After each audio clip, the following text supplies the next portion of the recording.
In the heart of modern Turkey, one name rises above all others: Mustafa Kemal Atatürk. To millions of Turks, he is more than a historical figure. He is remembered as the founder of the nation, the man who transformed a collapsing empire into a modern republic. Across Turkey, his image is everywhere. His portraits hang in homes, schools, and government offices. Statues of him stand in city squares. His memory lives on not through force, but through the respect and admiration of generations. Ataturk's story begins at a time when the Ottoman Empire was collapsing. War, political turmoil, and foreign occupation threatened the very existence of the Turkish nation. Out of this chaos emerged a determined military leader, Mustafa Kemal.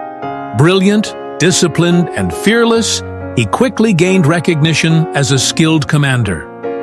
During the First World War, he fought on the front lines and became known for his courage and strategic brilliance. But the war ended in disaster for the Ottoman Empire. Foreign powers occupied large parts of the country, and the ruling government prepared to accept foreign control. For many, defeat seemed inevitable. Mustafa Kemal refused to accept it. Resigning from his official command, he began organizing a national resistance movement. He gathered supporters who believed that their country must fight for independence. His message to his soldiers was clear and powerful. "I am not ordering you to attack. I am ordering you to die for your country." The struggle for independence was long and difficult, but under his leadership, Turkish forces fought back against powerful foreign armies. Victory after victory followed. Eventually, the occupying forces were driven out, and the Turkish people secured their independence through sacrifice and determination. With independence achieved, Mustafa Kemal turned his attention to building a new nation. The Ottoman Sultanate, which had ruled for centuries, was abolished. In its place, a new political system was created: the Republic of Turkey. Mustafa Kemal became its first president. But independence alone was not enough. He believed that the country could only survive if it transformed itself into a modern state. He launched sweeping reforms that reshaped nearly every aspect of Turkish society. One of his most important decisions was separating religion from the state. For centuries, government and religion had been deeply intertwined. Ataturk believed that for Turkey to modernize, the state must remain neutral in matters of faith. Religion, he said, was a personal matter. The nation belonged to all citizens. This principle became the foundation of a secular republic. He also introduced modern legal systems, replacing religious courts with national civil law. Education was reformed and expanded, opening new opportunities for millions. Ataturk believed that the progress of a nation depended on the freedom and participation of its people. He was especially determined to improve the status of women. At a time when many countries still denied women political rights, Turkey introduced sweeping reforms.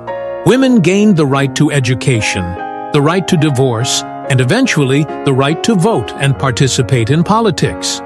Women were elected to parliament, and their role in society expanded rapidly. These reforms placed Turkey ahead of many nations in terms of gender equality. Cultural reforms also followed. Traditional clothing rules were relaxed. Citizens were encouraged to adopt modern styles that reflected a changing society. Perhaps one of the most dramatic changes came in language and education. For centuries, the Turkish language had been written using the Arabic script. Ataturk introduced a new alphabet based on Latin letters.